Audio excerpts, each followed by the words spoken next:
بسم اللہ الرحمن الرحیم، السلام علیکم۔ میں ہوں اسماعیل قاسم اور آپ دیکھ رہے ہیں حرف راز اور یہ مقبول جان کے ساتھ۔ آج پاکستان کے اندر دو بڑے اہم ایونٹس تھے۔ ایک تو چلو سمجھ میں آتا ہے، وہ اپوزیشن لیڈر عمران خان صاحب نے اعلان کیا کہ چیف جسٹس کے ساتھ اظہار یکجہتی کریں گے، سولیڈیرٹی شو کریں گے ان کے ساتھ۔ انہوں نے کہا کہ 5:30 کے بعد جتنی بھی آڈینسز عوام ہے پاکستان کی، وہ باہر نکلے تاکہ بتا سکیں کہ ہم چیف جسٹس کے ساتھ کھڑے ہیں۔ عدلیہ کی خود مختاری، عدلیہ کی جو عزت ہے، اس کو ہم اس کے اوپر جو سوالیہ نشان آپ لانے کی کوشش کر رہے ہیں، ہم اس کو نہیں ہونے دیں گے۔ اس کو ہم سیاست کے نظر نہیں ہونے دیں گے، عدلیہ کی خود مختاری اور عزت کو۔ لاجیکل سی بات ہے، اہم انفارمیشن ہے، نیوز ہے، سمجھ میں آتا ہے کہ اس کو آپ کوریج دیں۔ لیکن اس کے برعکس ہوتا یہ کہ ہمارے 5 گھنٹے مین سٹریم میڈیا کے اوپر ایک ایسی خبر چلتی رہتی ہے جس کا شاید ہمیں کوئی 150 سال گزرنے کے بعد بھی ابھی تک سمجھ نہیں آ رہی کہ وہ غلامی ہے یا ہم ابھی بھی غلام ہیں، یا ایسے ہی رہیں گے، یا سوچ میں تبدیلی کب آئے گی۔ برطانوی بادشاہ، ان کو تاج کا پہنایا جا رہا ہے، ان کی آپ نے پوری جو سیریمنی ہے اس کو آپ نے دکھایا مین سٹریم کے اوپر، میں بتا رہا ہوں، اور اچھے ٹکرز بھی یہی چل رہے ہیں۔ کیا چل رہے ہیں؟ بادشاہ چارلز کو تاریخی کنگ ایڈورڈ تاج پہنا دیا گیا۔ اس کے بعد کیا؟ برطانوی بادشاہ چارلز ہوم کی زندگی پر ایک نظر۔ اور یہ صاحب، میں آپ سے ایک سوال سادہ سا پوچھنا چاہتا ہوں کہ یہ کیا ہے؟ غلامی کی ہماری زنجیریں کب ختم ہوں گی؟ دوسرا، جو کوریج کو روکا گیا اور یہ چلایا گیا، کیا کہنا چاہیں گے؟ دیکھیے، پہلی بات تو اہم ترین بات یہ ہے کہ جب یہ چل رہا تھا تو میں نے انڈیا میڈیا دیکھنے کی کوشش کی، کیونکہ ظاہر بات ہے غلامی تو ہم نے ایک ساتھ اکٹھی تھی۔ اس سے پہلے پھر برما کا دیکھا، سری لنکا، کسی چینل کسی میڈیا کے اندر کہیں نظر نہیں ایسی کوریج نہیں تھی جیسے ہمارے ہاں کوریج تھی۔ اصل میں بنیادی طور پر پاکستان کے اندر ایک تصور بنا لیا گیا ہے کہ ہم نے جو آزادی حاصل کی تھی یہ شاید کہیں غلط حاصل کی تھی، اور شاید گورا جو تھا وہ بہت زبردست قسم کا جہاں رولر تھا اور ہم بہت اچھی زندگی گزار رہے تھے۔ جبکہ بھارت کے اندر ہم سے مقابلے پہ، حالانکہ انہوں نے بالکل اور طرح کی کوئی نظریاتی آزادی نہیں تھی، کوئی نظریاتی ملک نہیں تھا، ہم نے تو جب ہندو اور انگریز دونوں سے آزادی حاصل کی تھی، وہاں یہ تصور جو ہے بڑا، جسے کہتے ہیں، راسخ ہو چکا ہوا ہے کہ نہیں، گورا جو تھا وہ ہمارا دشمن تھا اور اس نے ہمارے پر رول کیا، اس نے برصغیر پاک و ہند کو تباہ کیا۔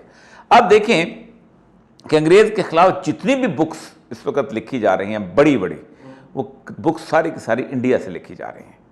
آپ ان کی جو گولڈن ٹری والی کتاب ہے جس میں اس نے متل نے ذکر کیا ہے اس سارے ایجوکیشن سسٹم کا جو انگریز سے آنے سے پہلے یہاں موجود تھا، وہیں ششی تھرور کی جو کتاب ہے، وہ دونوں کتابیں اس کی، ایک تو جو اس نے تقریریں کی اس کے ساتھ اس نے جو انگلوریس امپائر کے طور پہ لکھی ہے، پھر اس کے بعد جتنی بھی فلمیں جو انگریز نے تباہ کیا ہے اس بر صغیر کو وہاں بن رہی ہیں، اور وہ خاص طور پہ مغلوں کا ذکر کرتے ہیں، وہ مسلمان حکمرانوں کا ذکر کرتے ہیں، وہ کہتے ہیں کہ یہ لوگ تھے کہ جو یہاں پر رہے اور یہاں پر آ کے انہوں نے اپنی زندگی وقف کی اور انہوں نے بر صغیر پاک و ہند کے ماتھے کو خوبصورت عمارتوں کا سے جھومر لگایا۔ لیکن ہمارے ہاں جو ہے اصل میں یہ کچھ تازہ یہ خباثت شروع ہوئی۔ اس کا تو خیر میڈیا کے معاملے میں نظر آ رہا تھا کہ یہ کیوں ہو رہا تھا، لیکن پہلے ذرا ڈسکس کریں، پھر میں نے کیوں پہ آتا ہوں۔ ٹھیک ہے ڈن۔ سب سے اہم ترین بات یہ ہے کہ 1857 میں جو جنگ آزادی ہوئی تھی نا جی، اس جنگ آزادی میں جس خطے میں اور آپ بیٹھے ہوئے ہیں نا، اس خطے سے لوگ انگریز کے ساتھ لڑنے گئے تھے۔ یہاں کے پیر، یہاں کے گدی نشین، یہاں کے یہ نون، ٹوانے، دولتانے، یہ سارے کے سارے جو تھے انہوں نے انگریز کے لیے سپاہی بھرتی کیے تھے، کیونکہ 1849 کے اندر ہوا یہ تھا کہ رنجیت سنگھ کو شکست ہو گئی تھی اور اگلے 5 سالوں میں انہوں نے انگریز کے ساتھ وفاداریاں کر کے اس کے ساتھ مل گئے تھے۔ تو 1857 کی جنگ میں اکثریت جو تھی انگریز کی فوج کے اندر وہ یہاں کی تھی۔ یہ لارنس جو تھا یہاں پر گورنر ہوتا تھا، لارنس، یہ جو جہاں لارنس گارڈن بنا ہوا وہاں اس کا دفتر بنا ہوا تھا، اور وہاں پر وہ بیٹھ کے وہ کرتا تھا، اور ساتھ وہ یہ جو جنرل ونچورا والی جگہ جو ہے جو سیکریٹریٹ ہے، یہاں پر وہ سارے آج کو کاغذات آپ کو مل جائیں گے کہ کون کون بندہ تھا، کس کس نے۔ تو ان کی رگوں کے اندر غلامی اس وقت سے انگریز کی وفاداری جو تھی وہ بھری ہوئی تھی، یہاں تک کہ کہاں سے لوگ۔ پھر اس کے بعد جب انگریز نے بھرتی شروع کی، پنجاب آخری تھا، پہلے سندھ نیپیر نے فتح کیا، پھر یہ فتح کیا، پھر کے پی کے ساتھ، کے پی کے فتح کے پی کے ساتھ ہی ہو گیا تھا، کیونکہ پشاور جو تھا رنجیت سنگھ کی عملداری کے اندر شامل تھا، اس کا حصہ تھا، تو یہ اس کے ساتھ کے پی کے اور یہ ان کے ساتھ آ گئے تھے۔ اس کے بعد ہوا کیا کہ ہم نے فرسٹ ورلڈ وار کے اندر بھرتی شروع کی۔ فرسٹ ورلڈ وار میں جو مین آپ کا جو وکٹوریا کراس، اور وہ بیلجیم میں ہمارا خدائے داد ہے خان، اس کی جو قبر پہ آج بھی پرنس چارلز جا کے پھول چڑھاتا ہے کہ اس نے ہمارے ساتھ لڑائی کی تھی۔ یہاں سے فوجی گئے تھے کہ جنہوں نے جا کے وہاں پر مسلمانوں کے علاقے عراق میں جنگ کی تھی، پاشا کے ساتھ، اور تقریباً 10,000 لوگ ہمارے یہاں سے مارے گئے تھے، یہاں کے لوگ تھے جنہوں نے حجاز میں خانہ کعبہ کے علاقے میں جنگ کی تھی. تاریخ بڑی عجیب و غریب قسم. ایک گاؤں ہے ہڈالی خوشاب کے پاس، وہاں کے ریلوے اسٹیشن پہ ان شہداء کی باقاعدہ شہداء کہتے ہوئے شرم آتی ہے کہ جنہوں نے انگریز کے لیے اس علاقے کے اندر خلافت عثمانیہ سے جنگ کی تھی اور عرب کے اندر انہوں نے مسلمانوں کو قتل کیا تھا، ان کے آج بھی ریلوے اسٹیشن میں ان کے نام لکھے ہوئے. لوگوں نے وہ تلواریں سنبھالی ہوئی تھی، جو تلواریں وہ جہاں کے لڑکے کا. پھر وکٹوریا کراس آپ دیکھ لیں، کسی بھی جگہ پر آپ چکوال چلے جائیں، آپ کو جیلم چلے جائیں، آپ کو ہر گھر میں وکٹوریا کراس ملے گا. تو یہ خطہ بنیادی طور پر شروع دن ہی سے انگریز کا وفادار چلا آ رہا تھا، اور اس کے ساتھ ساتھ اس کی بیوروکریسی ملٹری، اس کی سول بیوروکریسی کے اندر ان لوگوں کا حصہ تھا. اس لیے ان کو بڑا اچھا لگتا ہے ملکہ برطانیہ.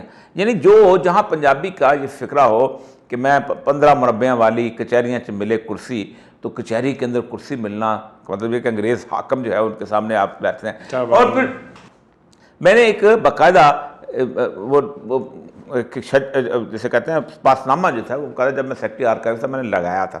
سیکرٹری آرکائیوز کے دوران تمام جتنے بھی بلوچ سرداران تھے نا، ڈیرہ غازی خان کے، یہ لغاری ہو گئے، لاشاری ہو گئے، بزدور ہو گئے، سارے انہوں نے ایک گولڈن پاس نامہ بھیجا تھا کنگ ایڈورڈ کے نام پہ، یہ جس کی آپ ابھی ذکر کیا، اور اس میں لکھا ہوا تھا ان کے عالی مرتبہ فارسی کے اندر، وہ کپڑے کے اوپر تھا، اور وہ میں نے پورے کا پورا وہاں لٹکایا تھا کہ یہ دیکھو یہ تمہارے آباء اجداد کس طرح انگریز کی وفاداریاں کرتے تھے. پھر ایک تمام پیروں کا ایک ملکہ وکٹوریہ کے نام ایک باقاعدہ پاس نامہ ہے، وہ بھی یہاں پر موجود ہے. تو لیکن قائد اعظم نے یہ چیزیں بدلتی تھیں. قائد اعظم نے ایک ریولٹ کی صورتحال پیدا کی تھی. قائد اعظم سے زیادہ اینٹی یورپ میں نے بندہ دیکھا نہیں اپنی زندگی کے اندر. جتنا وہ ناقد یورپین نظام کا تھا، اس نے یہاں تک کہا تھا کہ the western economic system has created such a mess and only a miracle can save the world from it. اتنا گند ڈال دیا ہوا ہے یورپ کے اکنامک سسٹم نے کہ صرف ایک میریکل سیو کر سکتا ہے. یہ وہ رویہ ہے. لیکن آج کی وجہ کیا تھی؟ آج کو پرنس چارلس سے محبت یہ نہیں امڑی ہوئی آئی تھی. آج مسئلہ یہ تھا کہ عمران خان نے تقریباً 2,500 جگہوں کے اوپر پورے ملک کے اندر ریلیز نکالی ہیں. میں پہلے بھی کہتا تھا کہ 2,500 جگہوں کا 200 جگہوں کو ریلیاں نکل آئیں تو آپ کے پاس اتنی پولیس نہیں ہے کہ آپ ان کو سنبھال سکیں. نہ یعنی آپ خود سوچیں کہ اس وقت 2,500 ریلیز نکلی ہیں، 2,500 میں 100 کی بھی ریلی ہو تو 2 پولیس والے ان کے ہاتھ آتے ہیں. تو آج اس نے قوت کا مظاہرہ کیا تھا. جس وقت وہ ریلی نکال رہا تھا یہ پرنس چارلس دکھائے جا رہے تھے جیسے ان کا کو بہت. یہ تو عجیب و غریب، یعنی ڈیانا کی موت تھی اس وقت بھی BBC دکھا رہا تھا، باقی لوگ دکھاتے ہیں، ہمارے ہاں تھوڑا بہت اس کو کور کیا جا رہا تھا. لیکن 4-5 گھنٹے اس کو دکھانا، آپ خود سوچیں کہ پاکستان کے لوگوں سے آپ نے نفرت سے مر سمیٹی ہے. کیونکہ اس کے اندر نہ تو آپ کے ڈھنگ کا میوزک تھا جو آپ سنتے ہیں، جس طرح کے وہ میوزک گائے جا رہے تھے چرچ والے.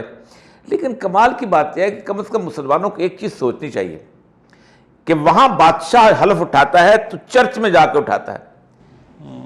آپ صدر کو لائیں نا مسجد فیصل ماسک میں اور وہاں حلف اٹھوائیں. وہاں بادشاہ حلف اٹھاتا ہے تو باقاعدہ بائبل پہ ہاتھ رکھتا ہے اور پھر بائبل کو کس کرتا ہے. آپ لائیں اس کو، لائیں وزیر اعظم کو کہیں قرآن کے اوپر ہاتھ رکھ کے تم اس کے بعد قسم کھاؤ. نہیں ہے. اصل مسئلہ یہ ہے کہ ہم صرف ان کو ایک گلوریفائی قسم کی. آپ خود سوچیں کہ بادشاہ اکیلا چل رہا تھا، ملکہ اس کے ساتھ نہیں تھی. ملکہ کو انہوں نے اینڈ میں رکھا، پھر اس کے بعد ساری تاج پوشی اس کی ہوتی رہی. ہمارے یہاں وہ جب تک وہ کہتے ہیں جی ساتھ وہ گاڑی کے 2 پہیے نہ چلیں اس وقت چلتے ہیں، وہاں انہوں نے گاڑی کے دوسری پہیے کو نہیں رکھا ساتھ پہ. اور گاڑی کے 2 پہیے کا بھی تصور یہ کہ ساری زندگی موٹر سائیکل پہ رہنا ہے، 4 بار گاڑی پہ پہیے نہیں ہونے، گاڑی نہیں ہونی چاہیے آپ کا. جی. اور اس میں پوچھنا چاہ رہا تھا، ہم یہ کہہ رہے ہیں یہ تو ہماری غلامی کی زنجیریں، کلونیل مائنڈ سیٹ جس کو کہا جا رہا ہے، اس سے ہم کس طرح 1857 کی آپ نے جنگ کا ذکر کیا، اس کے بعد ہار کے تو انہوں نے سارا الزام مسلمانوں پہ ٹھہرا دیا تھا. سر سید نے آ کے کوشش کی ٹرینٹی آف آئیڈیاز دینے کی، لیکن ہم پھر بھی وہی دیوبند ہو کے مسلمانوں. دیکھیں برصغیر پاک و ہند کے اندر اگر کوئی فائٹ ہے تو مسلمانوں کی ہے. 1857 کے اندر کوئی دوسرا بندہ نہیں تھا. انہوں نے باقاعدہ تاریخ بدلنے کی کوشش کی کہ جی گائے کی چربی اور سور کی چربی تھی. نہیں، ایسی بات نہیں. پہلا فتویٰ جو تھا ولیم ڈارلیپل کی جو کتاب ہے نا لاسٹ مغل، بہت خوبصورت کتاب ہے. انہوں نے پہلا جہاد کا فتویٰ جو ہے جامع مسجد دلی سے اٹھا ہے. کوئی ہندو کوئی سکھ ان کے ساتھ نہیں تھا، صرف مسلمان تھے، اور وہ بھی یوپی کے اور اس علاقے کے باقی جگہ جو روہیل کھنڈ کے باقی جگہ تھا. اور بہت خوفناک انہوں نے فائٹ دی تھی. اور آپ سوچ نہیں سکتے کہ اس کے بعد 70 کے قریب بغاوتیں ہوئی ہیں ساری مسلمانوں کی. آپ سوچ لیں جتنے بھی لوگ کالا پانی گئے ہیں، جنہیں مولانا محمود الحسن سے لے کے اور پھر اس کے بعد باقی جتنے بھی تھے جو اس میں اندر روپڑ کی بغاوت اور باقی تاریخ اٹھا لیں، سارے کی سارے جتنے بھی، ایون سید احمد شہید کی جو موومنٹ ہے، شاہ اسماعیل شہید کی جو موومنٹ، ساری مسلمانوں کی موومنٹ، کوئی ساتھ نہیں تھا، کوئی ساتھ نہیں تھا اس وقت مسلمانوں کے علاوہ، کسی نے ساتھ نہیں دیا، بلکہ جس وقت یہ تھا تو اس وقت ہندو جو تھے وہ باقاعدہ انگریز کے ساتھ مل کے، سر سید احمد خان نے تھوڑا سا مسلمانوں کو ساتھ لانے کے لیے، لیکن مسلمان نہیں بدلے اس وقت، اور سب سے زیادہ ہوا یہ تھا کہ پھانسیاں مسلمانوں کو ہوئیں۔ وہ غالب لکھتا ہے کہ بیا کے گھونسلے کی طرح لاشیں لٹکی ہوتی، اتنے پھانسی دیے گئے تھے، تمام علماء کرام کو توپوں کے اوپر رکھ دیا، کفایت اللہ توپوں کے اوپر رکھ کے باندھ دیا گیا تھا۔ کمال کی بات یہ ہے کہ اس تاریخ کو مسخ کیا گیا، ایک انڈین نیشنلزم بنانے کی کوشش کی، اصل مسئلہ یہ۔